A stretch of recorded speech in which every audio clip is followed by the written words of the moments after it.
आज हम पॉलिटी की दूसरी क्लास देखेंगे और इसमें देखेंगे प्रस्तावना। प्रस्तावना क्या है और प्रस्तावना से संबंधित जो भी एमसीक्यू बनते हैं वो हम अगली क्लास में देखेंगे और इससे संबंधित जो भी प्रश्न बनेंगे उन पर हम आज चर्चा करेंगे। प्रस्तावना जैसे किसी किताब की भूमिका होती है, वैसे ही भारतीय संविधान की भूमिका प्रस्तावना है। प्रस्तावना में भारतीय संविधान का उद्देश्य, इसके क्या आदर्श हैं, उनके बारे में बताया गया है। इसका शक्ति का स्रोत क्या है, एक एक करके हम देखते हैं।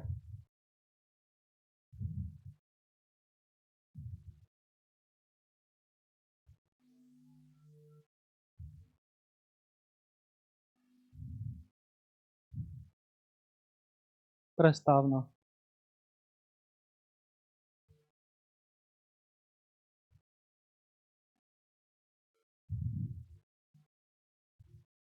इसे उद्देश्य का भी कहते हैं।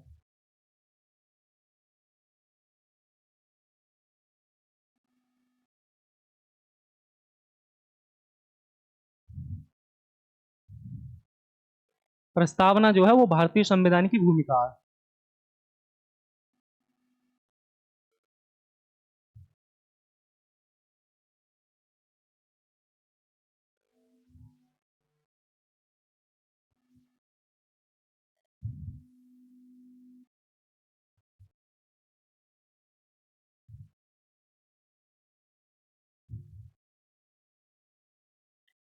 'ये भारतीय संविधान के उद्देश्य बताती है और आदर्श। भारतीय संविधान के उद्देश्य क्या होंगे, क्या इसके आदर्श हैं।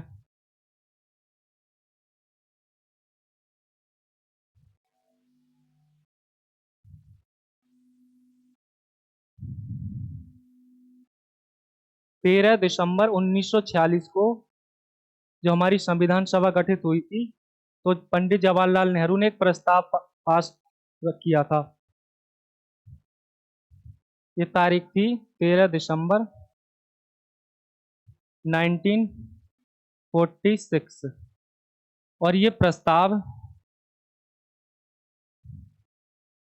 22 जनवरी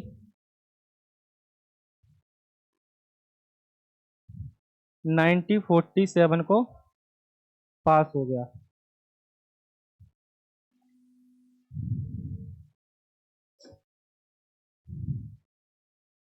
के.एम. मुंशी ने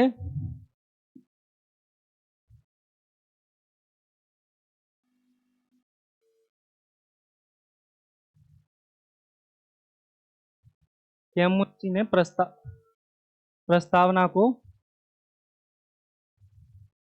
भारतीय संविधान की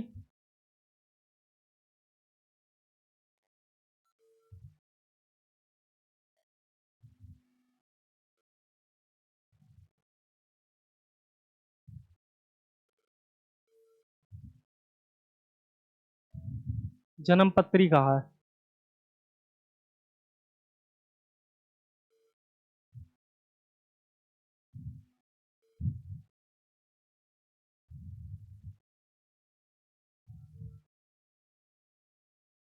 ठाकुर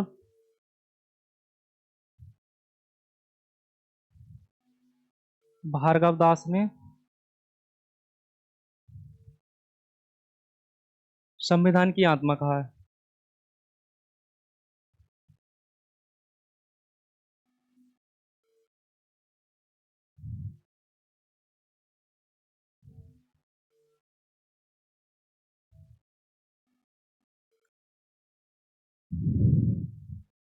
ननी पालकी वाला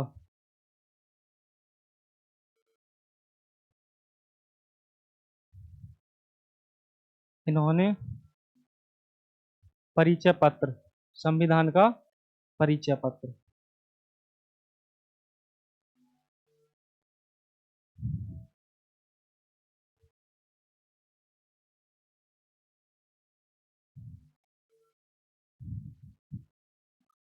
के.एम. मुंशी ने भारतीय संविधान को संविधान की जन्मपत्री कहा है। ठाकुर भार्गव दास ने संविधान की आत्मा कहा है और ननी पालकीवाला ने परिचय पत्र।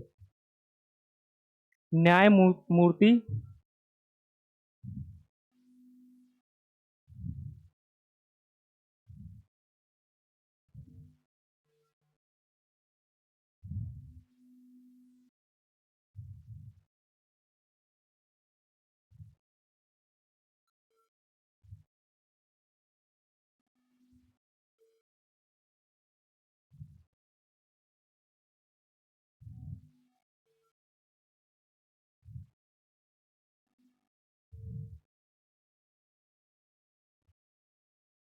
न्यायमूर्ति गजेंद्र गड़कर ने संविधान निर्माताओं की मस्तिष्क की कुंजी कहा।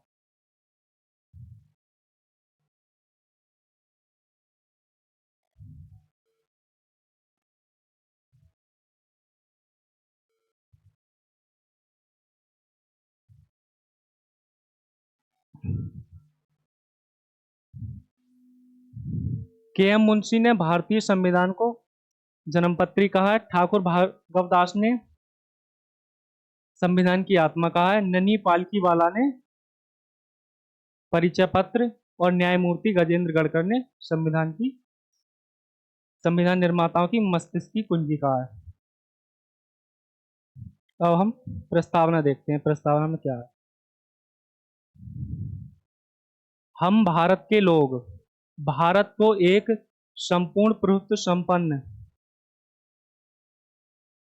समाजवादी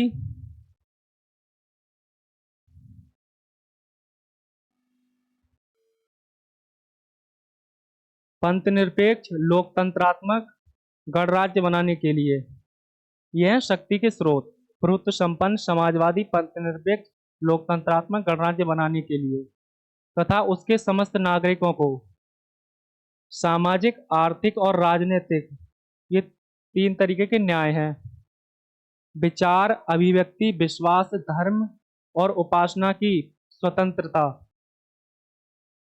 प्रतिष्ठा और अवसर की क्षमता प्राप्त करने के लिए तथा उन सब में व्यक्ति की गरिमा और राष्ट्र की एकता अखंडता सुनिश्चित करने वाली बंधुता बढ़ाने के लिए दृढ़ संकल्प होकर अपनी इस संविधान सभा में आज तारीख 26 नवंबर 1949 मिति मार्गशीर्ष शुक्ला सप्तमी संवत 2006 विक्रमी को यथवत इस संविधान को अंगीकृत अधिनियमित आत्मार्पित करते हैं।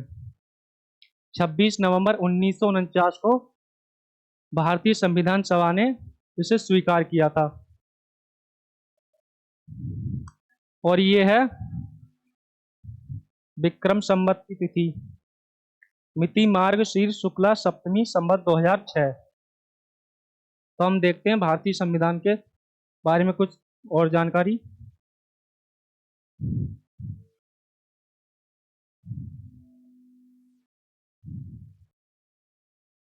प्रस्तावना प्रस्तावना क्या है इसके बारे में थोड़ा हम देखते हैं।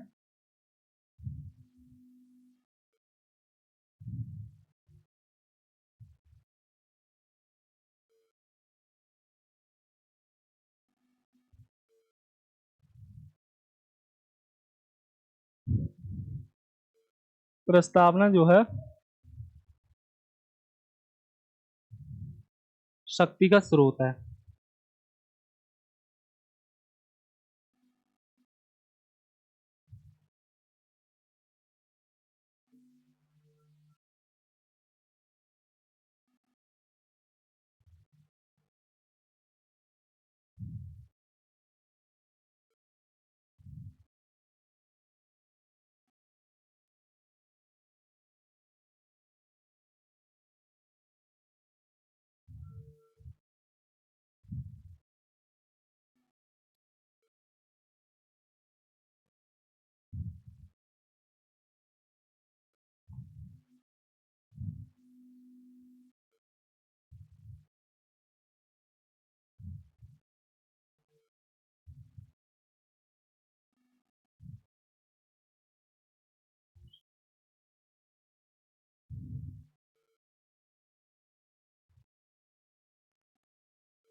प्रस्तावना में ये 3 पॉइंट मुख्य हैं: शक्ति का स्रोत, शासन शक्ति का स्वरूप और उद्देश्य। शासन शक्ति का स्रोत जो है वो है जनता।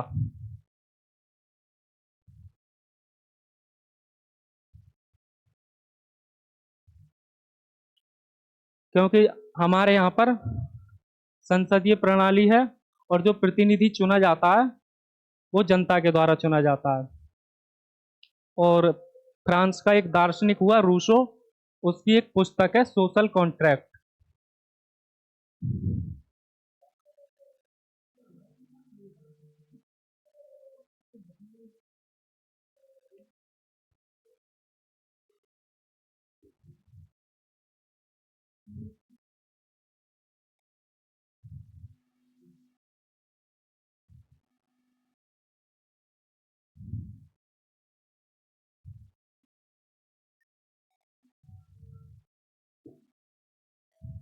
इसमें इसने लिखा है कि जनता की वाणी ही ईश्वर की वाणी है।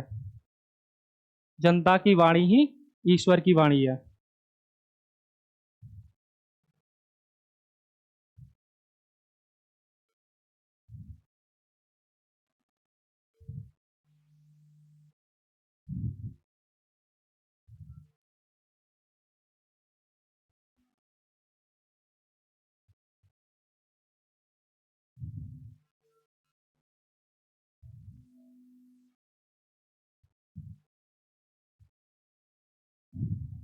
शासन शक्ति का स्वरूप में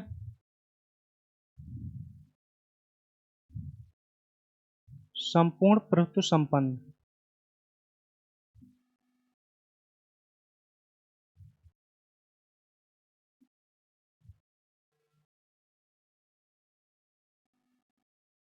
समाजवादी,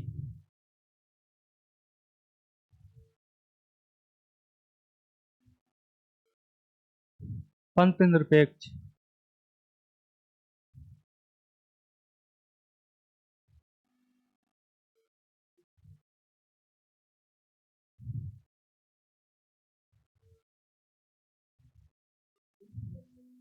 लोकतंत्रात्मक।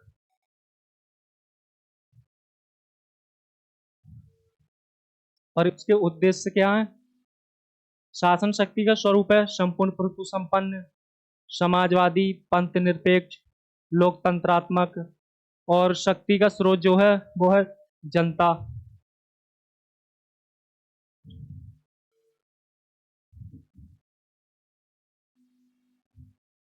गणराज्य।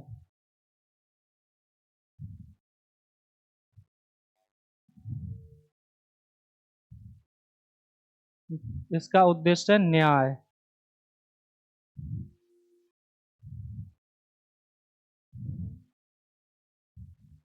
स्वतंत्रता,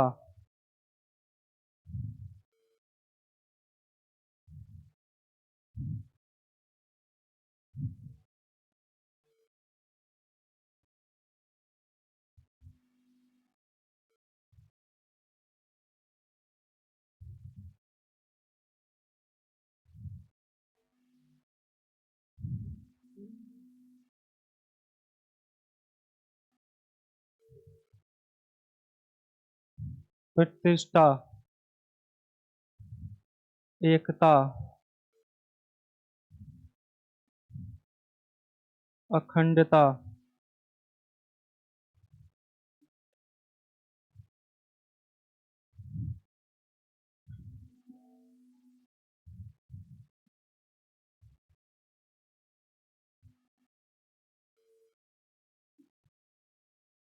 गरिमा।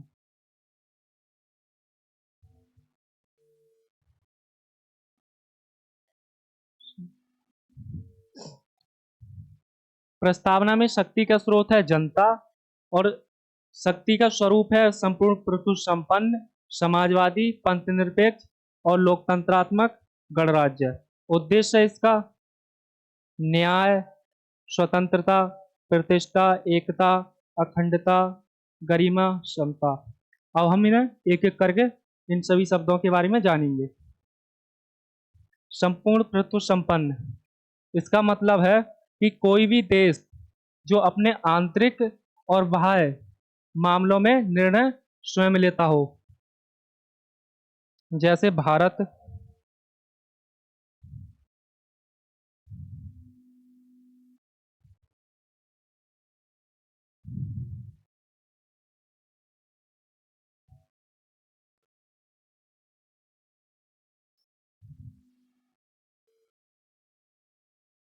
अपने बाह्य और आंतरिक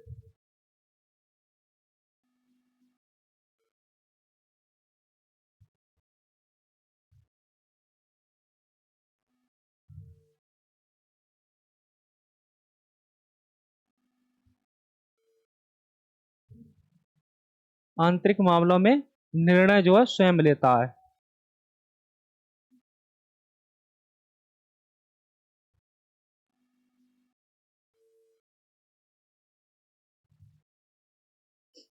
नेक्स्ट देखते हैं समाजवादी। ये दो प्रकार का होता है।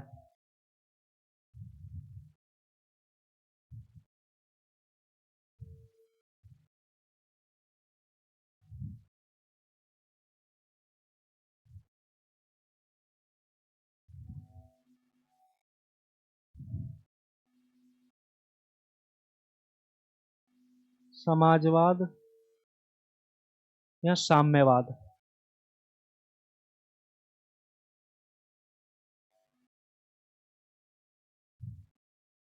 ये यूरोप में है।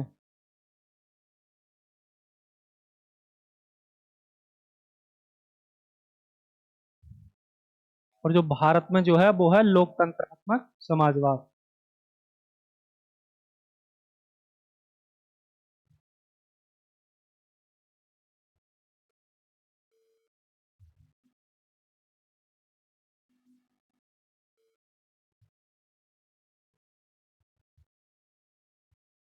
इस मार्क्सवाद भी कहते हैं।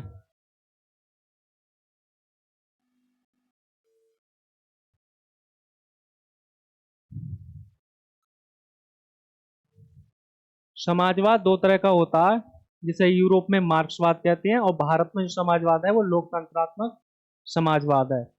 यूरोप में क्या है, दो वर्गों के जो बीच संघर्ष होता है उसे हिंसात्मक क्रांति के द्वारा समान किया जाता है। जैसे एक होता है गरीब वर्ग और एक होता है अमीर।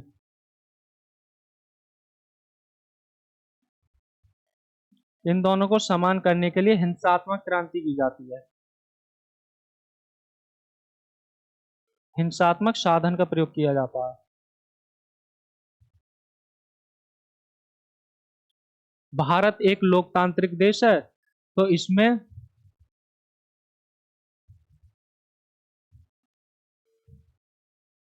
चुनाव होगा, संसद बनेगी और उसके बाद कानून।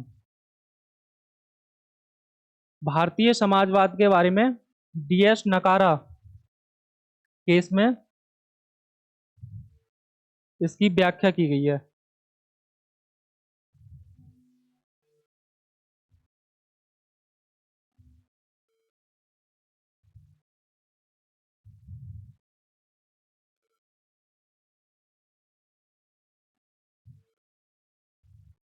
डीएस नकारा केस।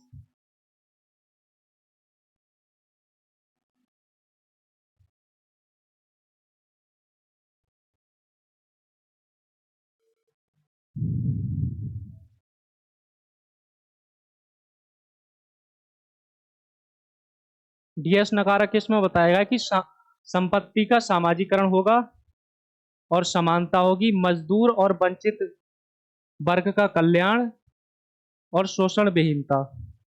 इसके चार पॉइंट हैं भारतीय समाजवाद के। पहला पॉइंट है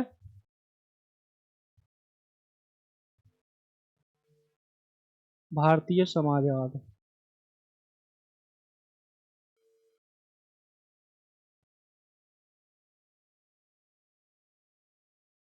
पहला पॉइंट है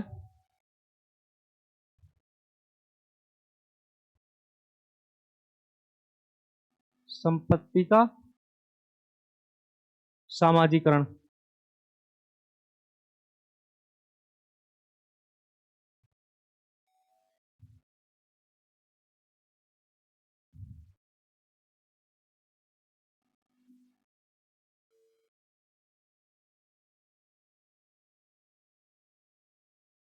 दूसरा, मजदूर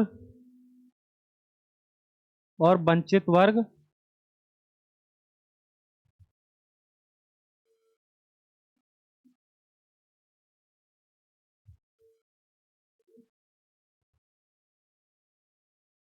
का कल्याण। तीसरा है समानता।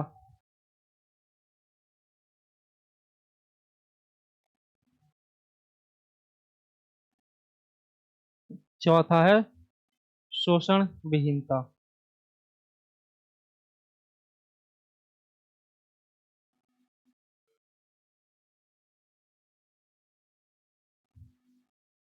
भारतीय समाजवाद जो है मार्क्सवाद की तरह नहीं है।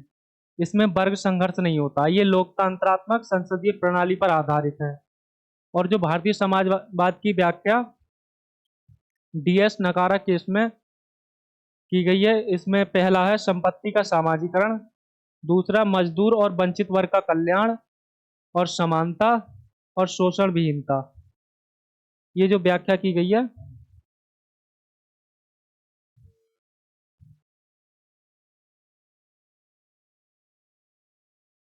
डीएस नकारा केस।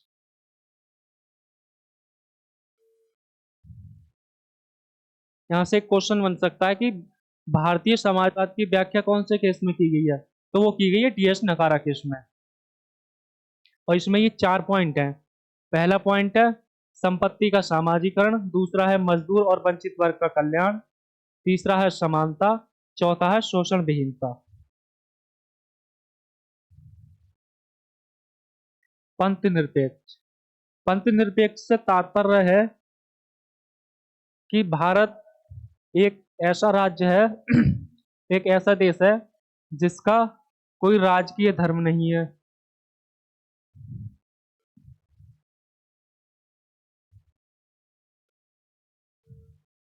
राज्य का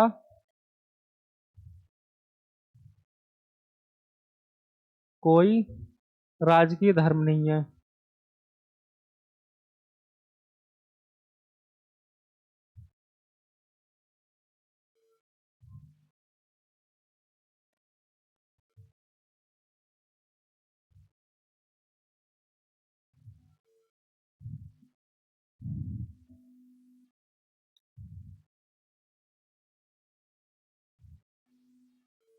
सभी धर्म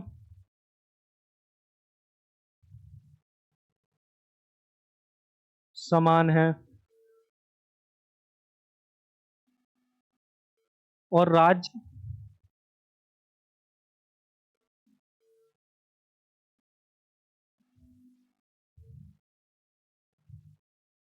धार्मिक मामले में हस्तक्षेप नहीं करेगा।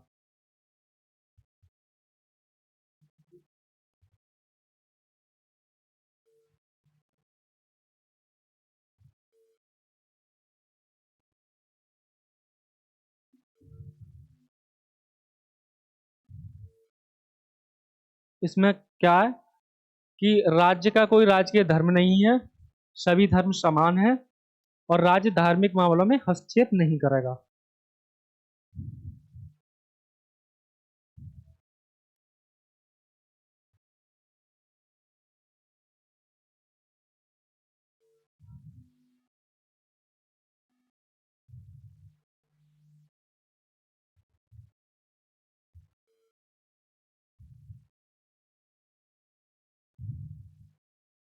अब हम नेक्स्ट देखते हैं, लोकतंत्रात्मक। लोकतंत्र दो तरीके का होता है, एक होता है प्रत्यक्ष, प्रत्यक्ष लोकतंत्र।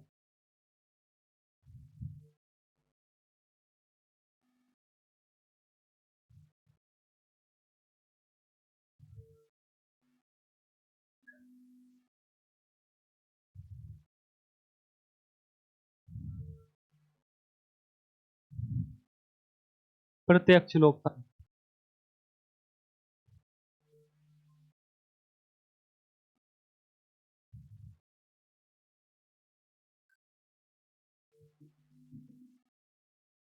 अप्रत्यक्ष लोकतंत्र।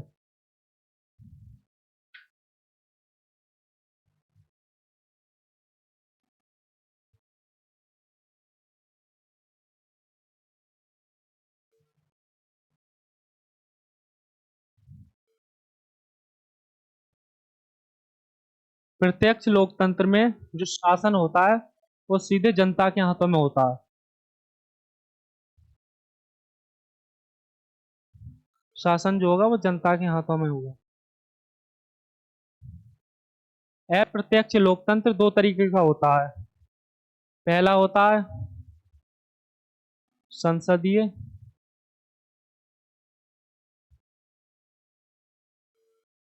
और अध्यक्षात्मक।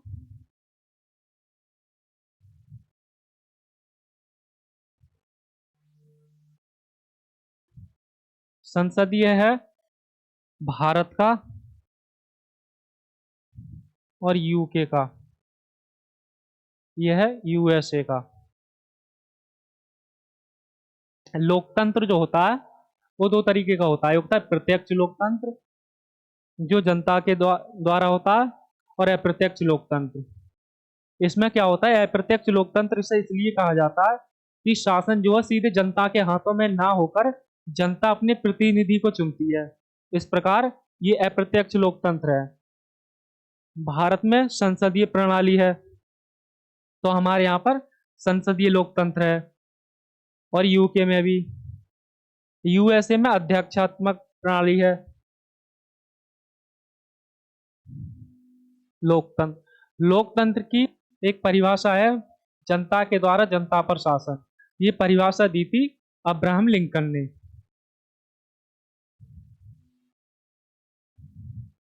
जनता के द्वारा जनता के द्वारा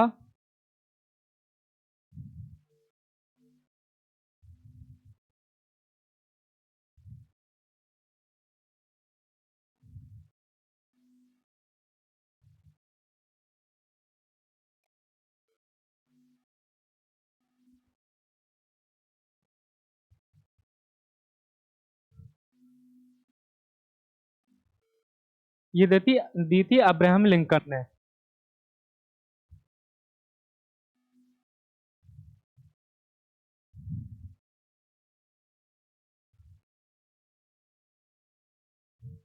ये अब्राहम लिंकन ने दी थी परिभाषा। लेकिन यहाँ से एक महत्वपूर्ण क्वेश्चन बन सकता है कि इन्होंने कहाँ पर दी थी। तो ये जो परिभाषा दी थी इन्होंने दी थी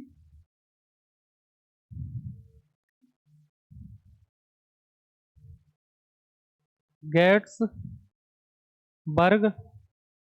भाषण के दौरान।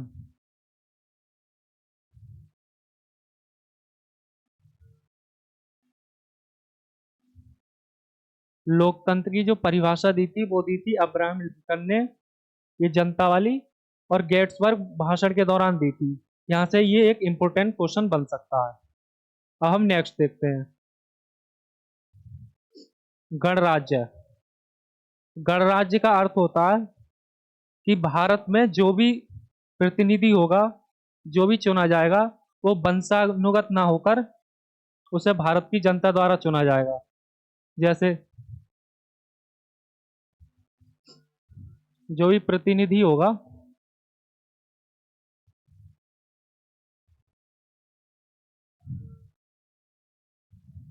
प्रतिनिधि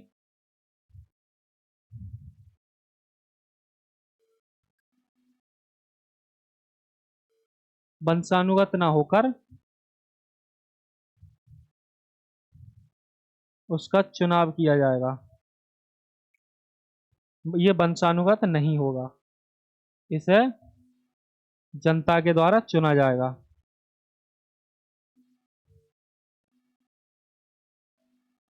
पहले क्या होता था कि राजा होता था, उसके पश्चात राजा का बेटा राजा बनता था। ये थी वंशानुगत पद्धति। लेकिन भारत लोकतंत्रात्मक देश है तो इसका जो प्रतिनिधि होगा वो भारतीय जनता द्वारा चुना जाएगा। एक चुनाव प्रक्रिया के तहत। न्याय। भारतीय संविधान में 3 प्रकार की न्याय की व्याख्या है। जैसे पहला हम देख सकते हैं सामाजिक।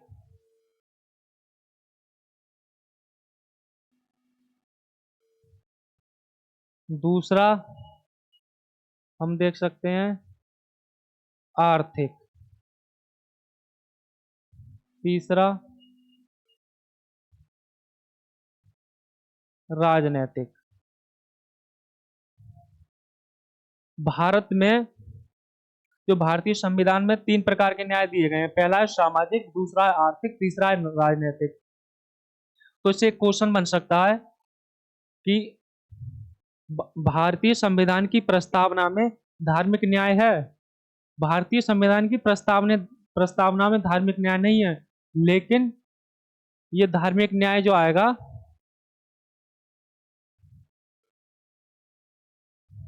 ये सामाजिक के अंतर्गत आएगा। तो न्याय 3 प्रकार के हैं, पहला है सामाजिक, दूसरा है आर्थिक, तीसरा है राजनीतिक। नेक्स्ट देखते हैं स्वतंत्रता। भारतीय संविधान में 5 प्रकार की स्वतंत्रता दी जाती है।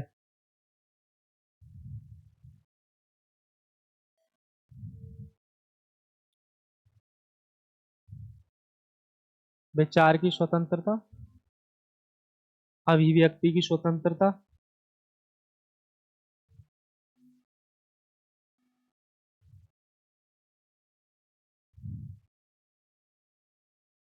विश्वास की स्वतंत्रता,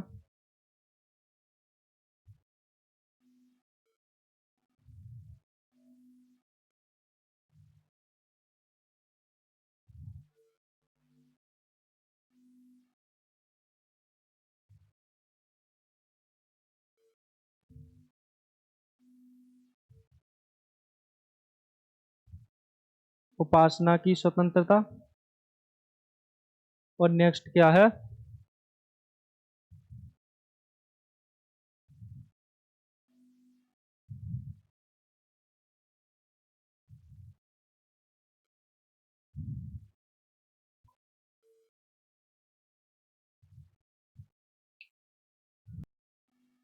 नेक्स्ट है धर्म की स्वतंत्रता।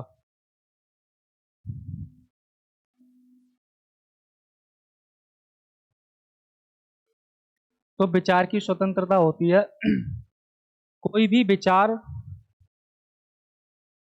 जिसे हम मान सकते हैं, और कोई भी अभिव्यक्ति, जैसे हमारे अंदर कोई विचार आया, कोई थॉट आया, जिसे हम अभिव्यक्त कर सकते हैं, विश्वास कर सकते हैं, हम उपासना कर सकते हैं, और किसी भी धर्म को मान सकते हैं।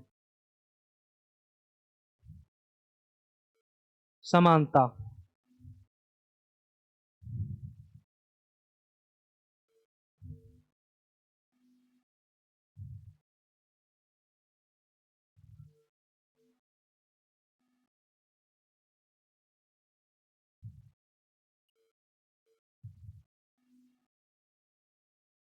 इसमें आता है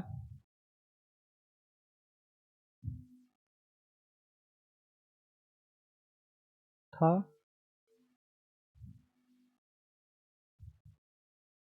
और अवसर की समानता। सभी को समाज में समान प्रतिष्ठा होगी।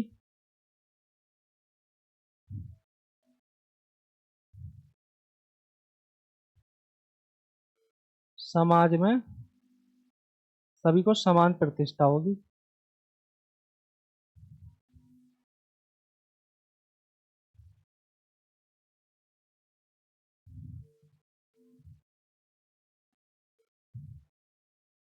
अवसर की समानता।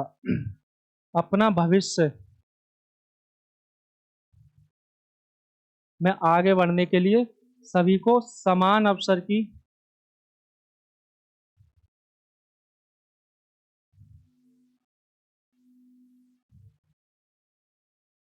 समानता होगी। प्रतिष्ठा से तात्पर्य है कि समाज में सभी को समान प्रतिष्ठा होगी। अवसर भविष्य में आगे बढ़ने के लिए, जैसे आर्टिकल 16 में नौकरी का प्रावधान है, तो सभी के लिए समान अवसर मिलेगा। नेक्स्ट देखते हैं, एकता। एकता जो है ये एक मनोवैज्ञानिक विचार है।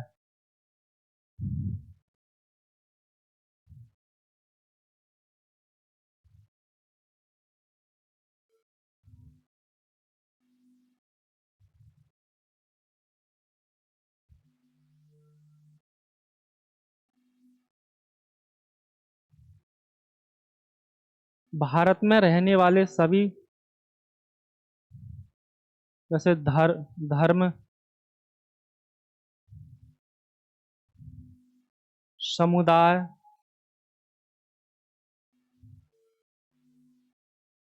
पंथ, सभी के अंदर एकता की भावना होगी।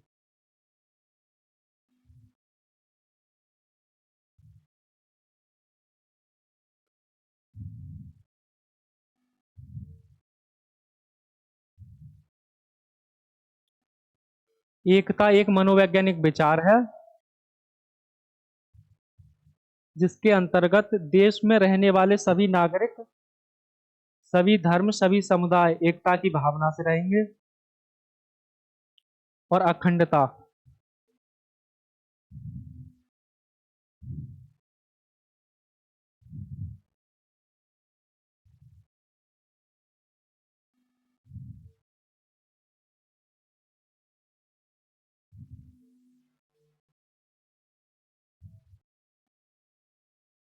भारत एक अखंड राज्य है।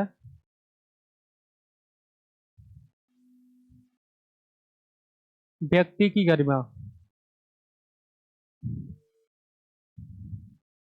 समाज में सभी व्यक्तियों की गरिमा समान होगी और सभी को गरिमापूर्ण जीवन जीने का अधिकार है। सभी की गरिमा समान,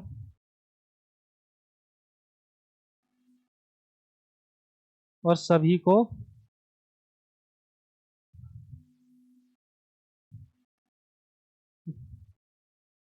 गरिमापूर्ण जीवन जीने का अधिकार है।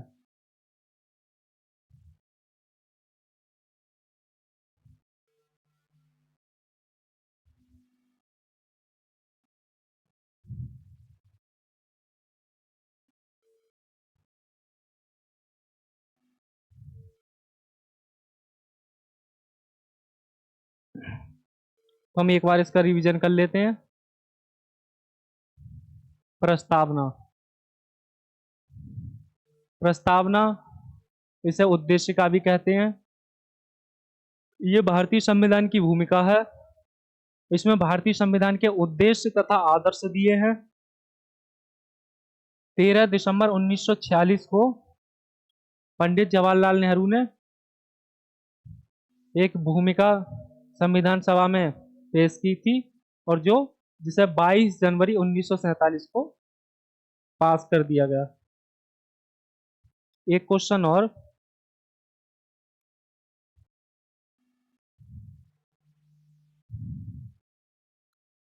प्रस्तावना संशोधनीय है या नहीं?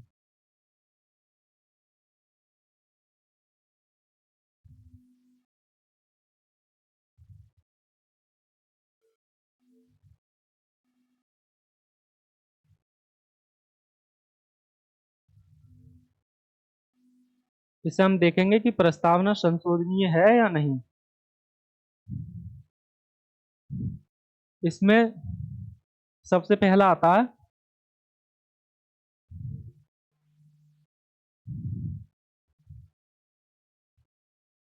बेरुवाड़ी केस।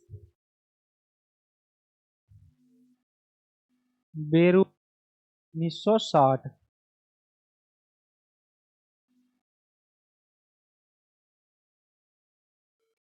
इसमें व्याख्या की गई थी कि प्रस्तावना जो है संशोधनीय नहीं है।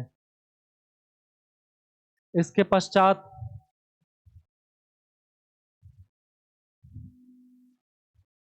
Keshavananda Bharti case.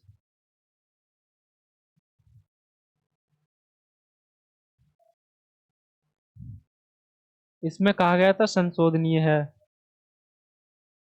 Next, LIC case, इसमें भी यस।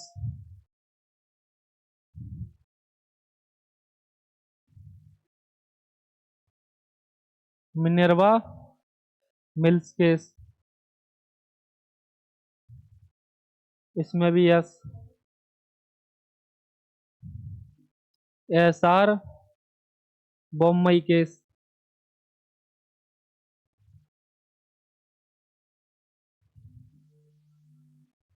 तो यहां से एक क्वेश्चन बन सकता है कि किस केस में प्रस्तावना को संशोधनीय मना किया गया है। तो इसमें वो केस है बेरुवाड़ी केस। केशवानंद भारती केस में कहा गया कि संशोधनीय है। LIC केस में भी यस। मिनर्वा केस में भी, मिल्स केस में भी कहा गया कि संशोधनीय है। और एक और, अभी तक 42वां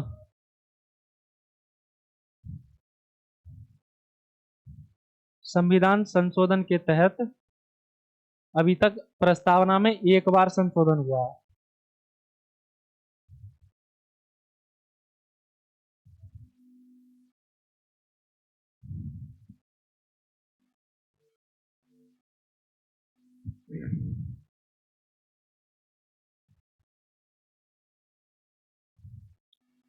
नेक्स्ट देखते हैं।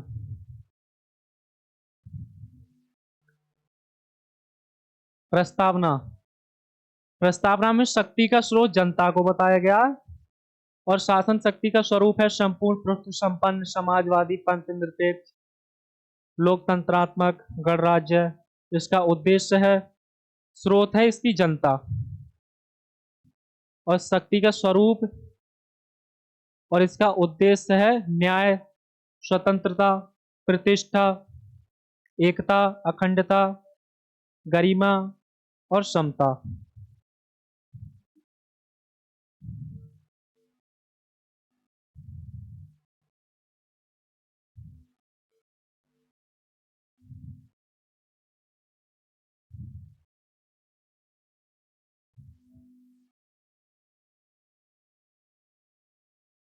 संपूर्ण प्रभुत्व संपन्न, इसका अर्थ होता है कि भारत अपने बाह्य और आंतरिक दोनों निर्णय स्वयं ले सकता है। समाजवादी, समाजवादी के तहत ये दो प्रकार का होता है। यूरोप में ये मार्क्सवाद, इसमें दो वर्ग होते हैं, अमीर और एक गरीब। इसमें हिंसात्मक तरीके का साधन का प्रयोग किया जाता है और समानता लाई जाती है। भारत में लोकतंत्रात्मक समाजवाद है। इसमें चुनाव होता है, संसद के द्वारा कानून बनता है। और लोकतंत्रात्मक समाजवाद की जो व्याख्या की है वो DS नकारा केस में की गई है। DS नकारा केस में ये 4 पॉइंट है कि संपत्ति का सामाजिकरण होगा, मजदूर और वंचित वर्ग का कल्याण, और तीसरा है समानता और शोषण विहीनता। पंथ निरपेक्ष, पंथ निरपेक्ष के तहत कि राज्य का कोई धर्म नहीं होगा, सभी धर्म समान हैं, राज्य धार्मिक मामले में हस्तक्षेप नहीं करेगा। लोकतंत्रात्मक, ये दो तरीके का होता है, प्रत्यक्ष लोकतंत्र और अप्रत्यक्ष लोकतंत्र। अप्रत्यक्ष के तहत दो आते हैं, एक संसदीय, एक अध्यक्षात्मक, जिसके अंतर्गत जैसे भारत और UK, और अध्यक्षात्मक के अंतर्गत USA।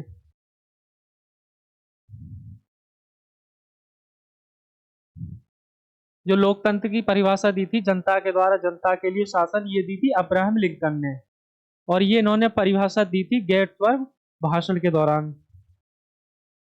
गणराज्य, गणराज्य से मतलब है कि जो भी देश का शासक होगा, प्रतिनिधि होगा, वो वंशानुगत ना होकर उसका चुनाव किया जाएगा। पहले क्या होता था कि राजा होता था, राजा के पश्चात उसका उत्तराधिकारी उसका बेटा बनता था, उसका उत्तराधिकारी उसका बेटा बनता था। न्याय, न्याय 3 प्रकार का है, पहला है सामाजिक, दूसरा है आर्थिक, तीसरा है राजनीतिक।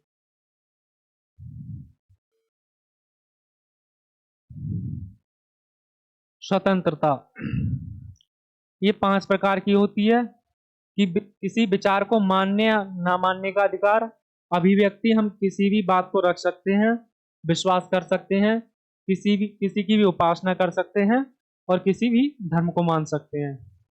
समानता, समानता दो तरीके की होती है, जिसमें प्रतिष्ठा और अवसर की समानता। प्रतिष्ठा में समाज में प्रत्येक व्यक्ति को समान प्रतिष्ठा होगी, और अवसर, भविष्य में आगे बढ़ने के लिए सभी को समान अवसर मिलेगा।